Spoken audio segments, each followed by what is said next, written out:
나의 지성소에 들어가 보좌하며. 옆에 있는 성도들 바라보며 고백하며 인사하는데, 오늘은 이렇게 좀 얘기를 했으면 좋겠어요. 네이클로바의 꽃말이 뭐라 그랬어요? 행운. 세이클로바는 행복. 우리가 네이클로바를 쫓다가 우리에게 행복을 가져다주는 세이클로바를 놓칠 수가 있는데, 그런 어리석은 삶이 여러분 가운데 있지 않길 바랍니다. 그런 의미에서 옆에 있는 분들 바라보면서 당신은 나의 세이클로바입니다 고백하며 인사합니다. 당신은 나의 세이클로바입니다. 할렐루야. 그래요. 세이클로바의 가치를 꼭 기억하세요. 찾지도 못하는 네이클로바 쫓다가 세이클로바 다 짓밟으면 안 돼요. 할렐루야. 여러분, 언제나 가장 귀한 사람은, 소중한 사람은 저 멀리 아프리카에 있는 사람이 아니고요. 어디 있는 사람이요? 가장 가까이 있는 사람. 가장 가까이 있는 사람. 하나님께 예배하면서 가장 내 옆에 있는 사람. 할렐루야. 가장 가까이 사랑하는 그 사람. 그 사람이 가장 소중한 사람이에요. 꼭 기억하시고 가까이 있는 사람의 가치를 잃지 않는 우리 할렐루야 모든 성도들 되시길 바랍니다. 오늘은 이 옥중서신 묵상 17번째 시간을 맞이하면서 에베소서 편 17번째 우리의 시간을 갖게 되는데요. 새 사람을 입으라. 한번 따라 보세요. 새 사람을 입으라. 새 사람을 입으라 라고 하는 이런 영적 주제를 가지고 잠시 말씀을 나누길 원합니다. 오늘 이게 우리 둘로스 찬양단이 찬양을 하는데 은혜로워요, 은혜롭지 않아요? 은혜로워요. 저는 그냥 찬양을 들으면서 그냥 설교하지 않고 계속 1시간 내내 찬양만 들었으면 좋겠다, 그런 마음이 들 정도로 너무 은혜롭게 있게 찬양을 하나님께 영광을 돌려주셔서 얼마나 감사한지 몰라요. 은혜를 받으면 찬양도 바뀝니다. 할렐루야. 그래서 찬양이라는 것은 스피리추얼 송이죠. 영적인 노래입니다. 그래서 성가, 거룩한 노래다 하는 거예요. 그래서 은혜 받은 사람만이 부를 수 있는 노래가 성가입니다. 할렐루야. 여러분, 세상에 은혜 받지 않고 노래 잘하는 사람들 많아요? 없어요? 얼마나 많이 있습니까? 그러나 그런 소리를 듣고 여러분, 우리 심령이 변화되는 게 아니에요. 할렐루야. 은혜 받은 사람들의 감동적인 고백, 은혜 받은 사람들의 그 온유를 따라 부르는 그 찬양이 우리를 감동케 하고요, 우리 심령을 새롭게 한다니까요. 그래서 저는 말하기는 우리 성가대를 비롯해서 모든 찬양단들이 은혜가 충만하기를 간절히 바랍니다. 할렐루야. 근데 우리 둘로스 찬양단이 갈수록 은혜가 넘치는 것 같아서 너무너무 감사를 드리고요. 자, 제가 여러분에게 질문 하나를 던지겠어요. 여러분들은 기독교의 인간 이해죠. 오늘은 사람에 대한, 오전에도 사람에 대한 이야기를 좀 나눴는데 오후에도 사람에 대한 이야기인데, 자, 사람이 그만큼 중요하기 때문에 그래요. 성경에도 보면 그래서 사람의 이름이 그렇게 많이 나오는 거예요. 하나님의 일을 행하실 때 사람을 통해서 일하기 때문에 그렇습니다. 할렐루야. 그런데 자, 여러분이 이해하는 사람에 대한 이해, 인간에 대한 기독교 인간 이해, 크리스천 안트로폴로지라고 말하는데, 일반적으로 여러분들은 사람들을 이해할 때 어떻게 이해하는가라고 하는 거예요. 여러분들이 이제 기독교 관련된 이런 서적들을 혹시라도 관심이 있어서 한번 읽어보세요. 책들 읽어보면 나오는 게 뭐예요? 무슨 사람, 무슨 사람. 앞에, 사람 앞에 무슨 사람? 옛사람. 뒤에는 무슨 사람? 새사람. 자, 그래서 옛사람과 새사람. 들어보셨어요? 들어보지 못하셨어요? 들어보셨죠? 여러분들이 그래서 기독교에 관련된 이런 책들을 조금 관심을 가지고 여러분들이 이렇게 읽어보면, 심지어 신학 서적 안에도 보면 대부분이 옛사람과 새사람이라고 하는 두 이원론적 도식구조 속에서 기독교의 인간 이해를 갖고 있어요. 옛사람과 새사람. 근데 그 옛사람은 뭐예요? 좋은 사람이에요? 좋지 않은 사람이에요? 좋지 않은 사람으로 등장하는 거죠. 그래서 우리가 극복해야 하는 그런 죄 아래에 있는 그런 인간의 모습을 얘기하고, 새 사람은 그런 죄 아래에 있는 그런 극복해야 하는 그 인간의 모습을 극복한 그런 삶의 자리 가운데 있는 사람을 새 사람이다 이렇게 말을 하잖아요. 그런데 우리가 이렇게 옛사람과 새사람이라고 하는 이 두 가지 도식구조 안에서만 인간을 이해한다고 한다면 성경을 읽을 때 여러분들이 큰 갈등에 쌓이게 됩니다. 왜냐하면 이 두 가지로만 이해하게 되면 풀리지 않는 말씀들이 너무 많기 때문에 그렇다는 거예요. 그래서 제가 여러분에게 한 가지 가르쳐 드리는 거예요. 두 가지로만 이해하면 안 돼요. 옛사람, 새사람. 만약에 옛사람, 새사람으로 이해한다고 한다면, 자, 인간은 본래 악해요, 악해잖아요. 여러분 악하다 그러잖아요. 그러니까 인간이 자연스럽게 그렇잖아요. 옛사람과 새사람 구조라면 인간은 자연스럽게 악한 존재예요. 그렇죠? 그럼 인간이 본래 악하면 그 악한 인간을 만든 하나님은 어떠신 분이에요? 선하신 분이에요? 당연히 악한 인간을, 옛사람 악한 인간을 만든 그 하나님은 악하신 분이 되는 거예요. 근데 성경에는 하나님은 선하시다 그러잖아요. 그렇죠? God is good. 하나님은 선하신 분이에요. God is love. 하나님은 사랑의 하나님이시고, God is faithful. 하나님은 신실하시고, 자, 하나님에 대한 존재의 속성들이, 이렇게 아름다운 속성들이 가득 흘러 넘쳐요. God is beautiful. 하나님은 아름다우시다. God is happy. 하나님은 행복이시다. 하나님은 완전하시고, 다 이게 좋은 하나님의 속성들이 성경 안에 가득 흘러 넘치는데, 그런 하나님이 인간을 악하게 만들었다는 얘기냐? 그래서 우리가 자칫 성선설, 성악설 동양에 이런 개념이 있잖아요. 그래서 제가 신학교에서도 물어봤어요. 대학원생들에게도 물어보고 학부생들에게도 물어보니까 이분들도 몰라. 그래서 본래 인간이 악한 줄 알아요. 여러분, 왜 그러냐면 옛사람과 새사람이라고 하는 이 이원론적 도식구조 속에서 그동안 오랜 동안 신학계에서 인간을 그렇게 이해해왔고 가르쳤기 때문에 그래요. 그런데 여러분 보세요. 우리가 잊어버린 부분이 있다는 거예요. 그게 바로 뭐냐면 본래적인 인간. 이걸 오리지널 휴먼 빙이라 그래요. 오리지널 휴먼 빙. 다시 말하면 올드 휴먼 빙 옛사람이고 뉴 휴먼 빙 새사람인데, 자, 이 옛사람과 새사람 얘기만 자꾸 하다 보니까 본래적인 인간을 잃어버렸다. 다시 말하면 본래적인 인간이 어떤 인간일까요? 죄를 범하기 이전에, 그렇죠, 아담과 하와가 죄를 범하기 이전에 하나님의 형상으로 지음받은, 죄가 아직 들어가지 않은 그 본래 인간의 모습이 있잖아요. 할렐루야. 그래서 이 본래적인 인간, 그리고 옛사람, 그리고 새사람, 이렇게 삼중구조 속에서 인간에 대한 이해를 가져야 오늘의 말씀도 이게 말씀이 풀리게 된다라고 하는 사실이에요.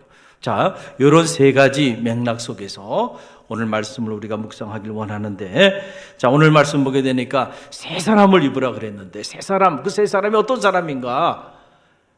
옛사람을 극복한 그 사람이 새 사람인가? 정말로 새 사람이라고 하는 것은 어떤 사람을 말하는가? 사실은 잃었던 본래적인 인간의 모습을 회복한 사람이 바로 누구예요? 새 사람이에요. 이전에 없었는데 전혀 새로운 존재가 되는 게 아니고요. 본래 우리는 선하게 창조됐어요. 본래 하나님께서 우리에게 주신 하나님의 자기의 형상을 따라 우리를 창조하셨는데, 우리가 죄로 인하여 그 형상을 잃어버린 거예요. 그 형상이 왜곡됐고 그 형상이 기능을 상실해버려서 우리가 죄 가운데 살게 되었는데, 새 사람은 뭐냐면 그 잃었던 하나님의 형상을 회복한, 본래 선했던 그 모습으로 다시 회복되어지는 것이라는 사실을 꼭 기억하시길 바랍니다. 할렐루야. 자, 그런 의미의 새 사람이에요. 그럼 이런 새 사람을 입기 위해서 어떻게 해야 하는가? 사도 바울은 세 가지를 짧게 얘기합니다. 세 가지. 하나는 바로 뭐냐면 옛사람의 습관을 청산해야 한다는 거예요. 뭘 청산해요? 옛사람의 습관을 청산해야 한다. 그 내용이 22절에 나와요. 22절 말씀. 저와 여러분이 함께 다시 한번 읽습니다. 함께 읽습니다. 너희는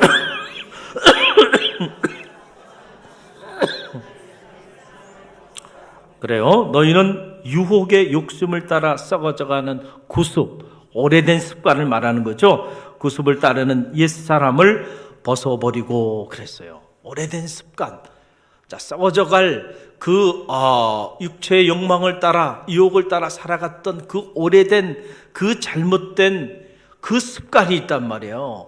그 습관을 청산해야 새로운 새 사람을 입을 수가 있다라고 하는 거예요. 여러분, 우리의 삶을 가만히 보면 습관이 우리 삶을 지배하고 있습니다. 습관의 힘이에요. 습관이 얼마나 무서운지 아세요? 여러분들 중에 혹시 살이 좀 불필요하게 이렇게 붙어서 마음에 좀 상실감을 가지고 어떻게 하면 이 문제를 해결할까 고민하는 분들이 있어요?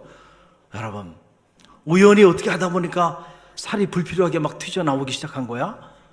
그런 경우는 없어요. 그런 경우 절대 없습니다. 여러분, 가만히 들여다보아요. 자기 자신을 성찰하는 거죠. 자기 성찰이라는 게 참 중요해요. 우리가 새 사람이 되는데 내가 왜 이렇게 살이 쪘을까? 갑자기 그냥 우연히 어떻게 하다 보니까 이렇게 된 게 아니고요. 여러분의 삶의 습관을 한번 점검해 보세요. 틀림없이 여러분은 삶의 습관 중에 살이 찔 수밖에 없는 습관을 가지고 사시는 거예요. 그 사람이 살이 찌는 겁니다. 할렐루야. 틀림이 없다니까요. 밤에 야식 먹는 거를 즐기는 습관을 가지고 있는 사람, 살찔까요, 안 찔까요? 살쪄요. 밤만 되면 잠이 오지 않고요. 밤만 되면 뭔가 야식이 생각나고 치킨이 생각나고 라면도 끓여 먹고 밤만 되면 자꾸 냉장고 문을 열고요. 여러분, 이 습관 청산하지 않으면요, 여러분 살 빼기 어렵습니다. 또 매일같이 규칙적으로 시간을 정해놓고 운동하지 않는 습관. 자, 이런 사람들 살이 찔 확률이 커요, 크지 않아요? 그겁니다. 먹는 건 똑같은데 운동을 안 해. 소비를 해야 되는데 에너지를 소비하지 않아요. 그래서 운동을 하지 않으니까 근육도 생기지 않고 근육이 생기지 않으니까 여러분 이 단백질도 태우지 못하고, 그러니까 운동하지 않는 습관을 가지고 있어요. 자, 이런 습관 가진 사람들, 그 습관 때문에 살찌는 겁니다. 또 어떤 습관이 있어요? 탄수화물을 비롯한 살찔 수밖에 없는 음식들을 좋아하는 사람, 꼭 살찌는 사람 보면 그런 음식을 좋아해요. 그런 음식을 그냥 계속 그렇게 먹어요. 또 음식에 대한 이 식탐을 저버리지 않고요, 항상 과식하시는 분들 있죠. 소량껏 적정하게 먹으면 되는데 막 토할 정도로 막 그냥 채우시는 분들. 야, 참. 아니, 여기까지 막 올라가가지고 먹고 난 다음에 그냥 너무 많이 먹어가지고 그냥 토하면서까지 그렇게 먹는 분들. 그래야 뭔가 이렇게 그런 포만감이 주는 그 기쁨이라 그럴까요? 그런 거에 길들여져 있어서 그렇게 과식을 하는 걸 즐기는 습관, 그런 습관을 가지신 분은 반드시 뭐예요? 살찐다니까. 살 빼기를 원하면요, 제가 지금 열거한 이 습관만 여러분들이 어떻게 해요? 청산하면 되는 거야. 간단하죠? 할렐루야. 이 습관만 청산하면 되는 거예요. 여러분, 그럼 비만은 그냥 한순간에 해결되는 겁니다. 자, 영적인 삶도 저는 똑같다고 생각해요. 성경에 보면 사람이 어떻게 거룩하여지는가, 거룩하여지는 길은 딱 두 가지가 있다 그러는 거예요. 말씀과 기도로 거룩하여지느니라. 성서는 우리에게 그렇게 가르쳐주고 있어요. 우리가 거룩해질 수 있는 길은 두 가지예요. 말씀과 기도로 거룩하여지느니라 그랬어요. 우리가 경건의 모양뿐만 아니고 경건의 능력까지 가지고 정말 여러분들이 그 능력 있는 그리스도인의 삶을, 그런 경건한 삶, 거룩한 삶을 살기 원한다고 한다면 습관을 바꿔야 돼요. 습관. 어떤 습관? 매일같이 말씀을 하루에 한 장씩이라도 묵상해야 하는데 매일같이 하나님의 말씀을 묵상하지 않는 습관. 매일같이 시간을 정해놓고 하루에 한 시간씩이라도 하나님 앞에 기도하는 습관이 여러분의 삶의 습관이 되고 있지 않는 사람들. 자, 이것이 또한 습관이 돼. 자, 이런 습관. 매일 말씀을 한 장씩이라도 묵상하지 않아요. 매일 하나님 앞에 30분에서 1시간씩이라도 기도하는 그런 거룩한 습관이 없어요. 그걸 안 하는 습관이 있는 거예요. 그러니까 반대로 말하면, 자, 그런 습관을 가지고 있으면 경건한 삶을 살 수 있나요? 정직하게 말씀드리면 경건한 삶 살 수 없다니까요, 여러분. 절대로 불가능합니다. 거룩한 삶 절대로 불가능하다니까요. 시간이 지나면 지날수록 만약에 여러분들 이런 안 좋은 습관을 가지고 있어요. 신앙생활 하면서도 매일 말씀을 묵상하고 매일 기도하는 이런 그런 습관이 아닌, 말씀을 매일 묵상하지 않고 매일 기도하지 않고 이런 습관을 여러분이 가지고 사신다면, 제가 예언하겠는데 여러분들이 신앙생활을 하면서 1년, 2년, 3년, 10년, 20년, 30년 세월이 간다고 해서 저절로 여러분들이 성숙해지고 저절로 여러분들이 성화되어지고 저절로 여러분의 영성이 깊어지지 않는다니까요. 반대 현상이 일어납니다. 시간이 지날수록 무너질 겁니다. 무너진다니까, 시간이 지날수록. 시간이 지날수록 여러분의 믿음도 무너지고요, 영성도 무너지고요, 삶도 무너지게 돼 있어요. 매일 말씀을 묵상하고 매일 기도하는 습관을 갖지 않고 살면 그런 나쁜 습관이 여러분의 삶을 시간이 지날수록 무너뜨리는 거예요. 그런데 여러분, 반대로 여러분들이 매일 하루에 한 장씩이라도 말씀을 묵상해요. 그리고 하루에 30분에서 1시간이라도 매일 여러분들이 기도하는 경건한 습관을 가지고 있어요. 그렇다고 한다면요, 시간이 지나면 지날수록 여러분 점점 더 경건한 삶을 살게 돼 있어요. 할렐루야. 쌓이면 이 축적의 시간이라고 하는 게 있잖아요. 이 축적이 갖는 축적의 영성이라 그래요. 이슬비에 옷 젖듯이 처음에는 아무것도 아닌 것 같은데 그것이 반복이 되면서 시간이 지나고 나면은 여러분 매일 한 장씩 큐티한 그것이 얼마나 여러분의 영성 생활에 큰 강력한 힘이 되는지를 나중에 시간이 지나고 나면 알게 된다니까요.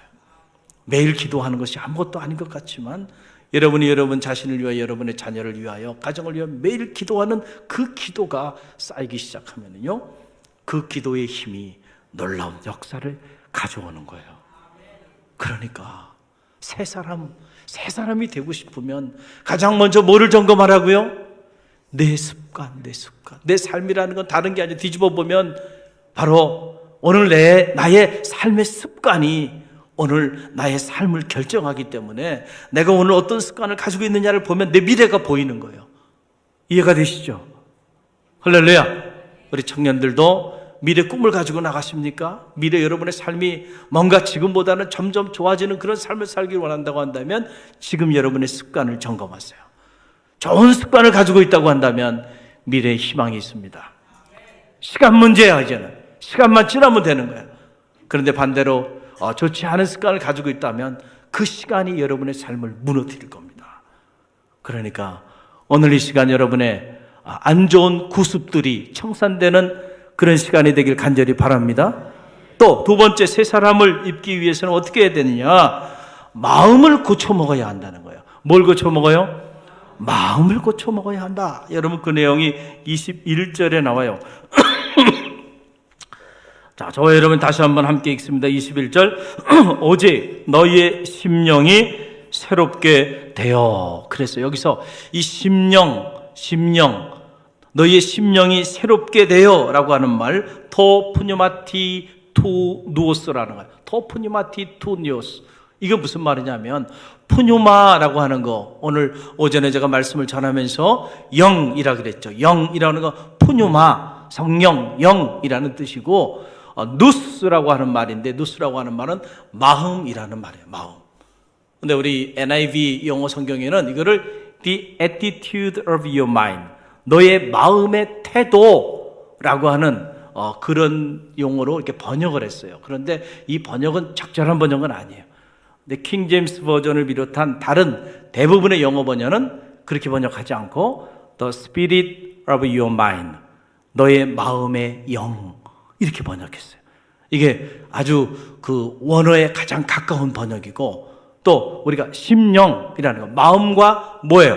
영, 마음의 영이다. 이거의 약자가 뭐예요? 심령이에요. 심령. 지금 그러니까 심령이 새롭게 돼야 뭐가 되어줄 수 있다는 거예요? 사람이 새로워질 수 있다는 거예요.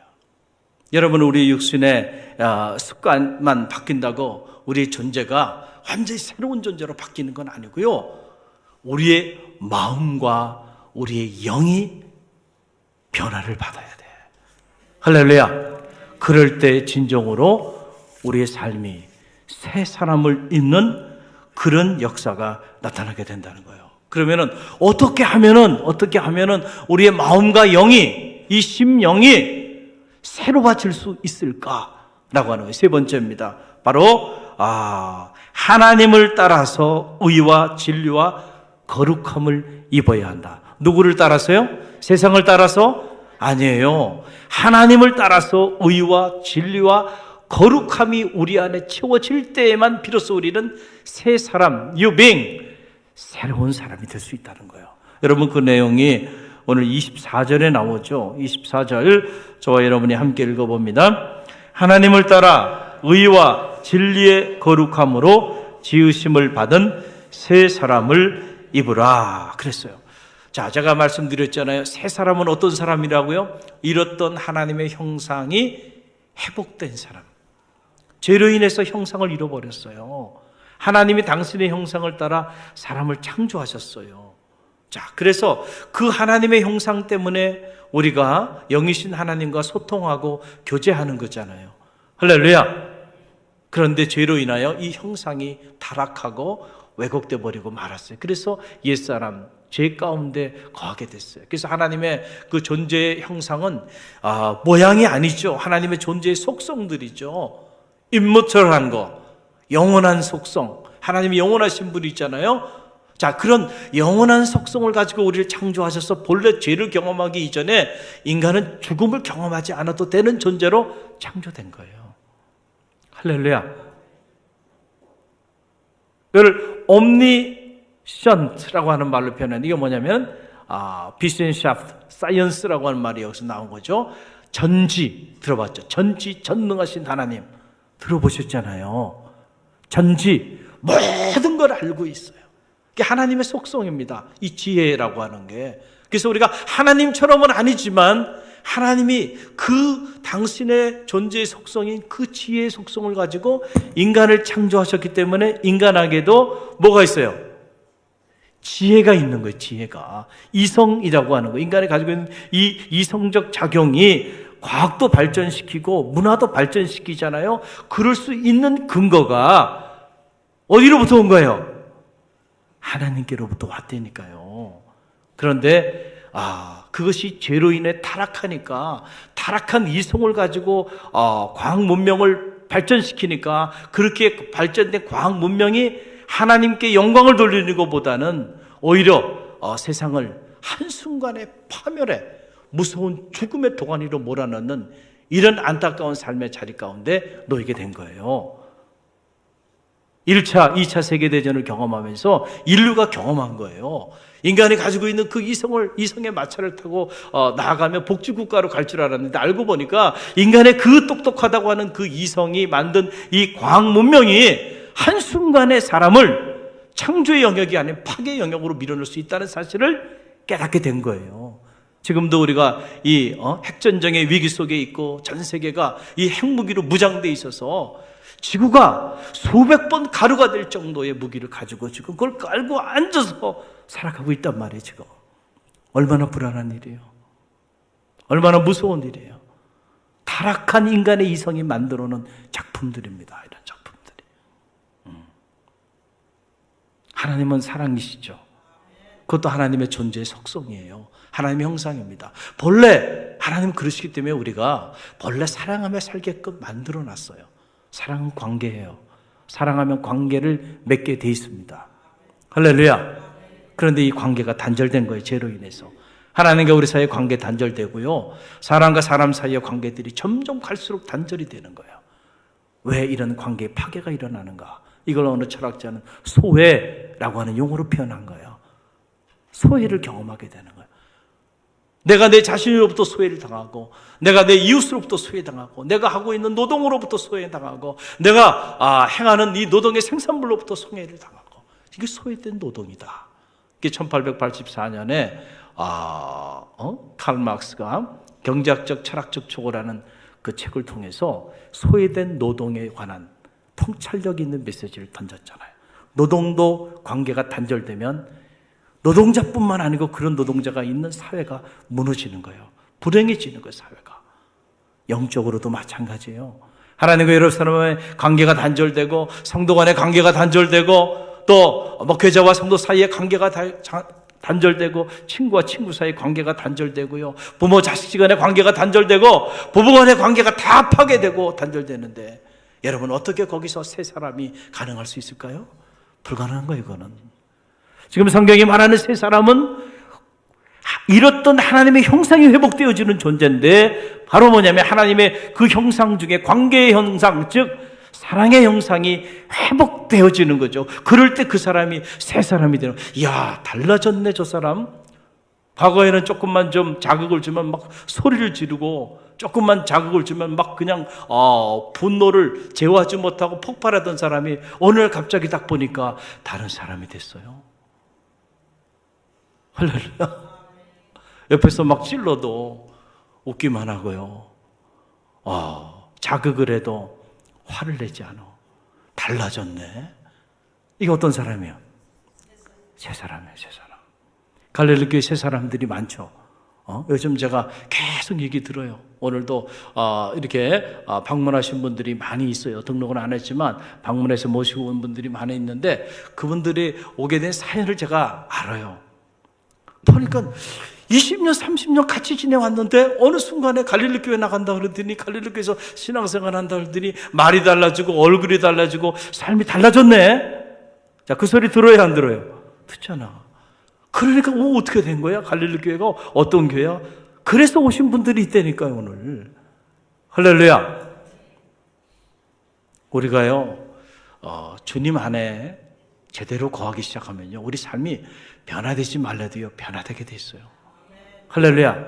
새 사람을 내가 가지려고 몸부림치지 않아도요, 새 사람이 그냥 되게 돼 있다니까요. 내 안에 거하라, 내 안에 거하라, 나도 너희 안에 거하리라.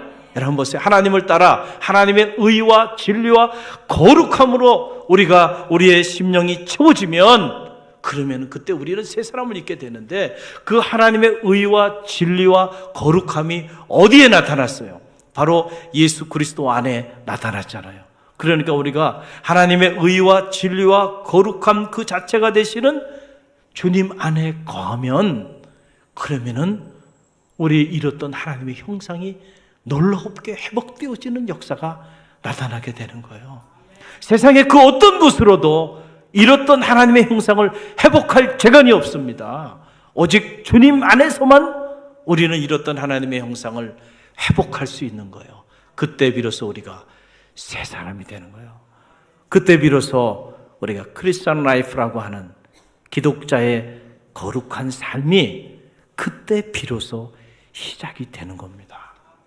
사랑하는 성도 여러분, 아무쪼록 저는 바라기는 여러분의 삶이 시간이 지나면서 점점 더 거룩해지고, 시간이 지나면서 점점 더 성화되어지고, 시간이 지나면서 점점 더 빛나는 삶이 여러분의 삶이 되기를 간절히 바랍니다. 그러기 위해서 주님 안에 거하세요. 여러분의 영적인 코드를 한번 점검해 보세요. 코드가 껴 있는 것 같은데, 겉은 꽂혀져 있는데 실상은 빠져 있다고 한다면 아무런 능력이 나타나지 않을 겁니다. 여러분들이 영적인 코드, 예수 그리스도 안에 정말 내 영혼이, 내 심령이, 내 존재가 주님 안에 거하고 있는지 한번 점검해 보세요. 그럴 때 우리는 새 사람을 잊게 되고, 그 새 사람의 기쁨과 행복, 그리고 새 사람의 능력을 발휘하는 능력 있는 그리스도인의 삶을 살아내게 될 줄로 믿습니다. 우리 함께 기도합니다.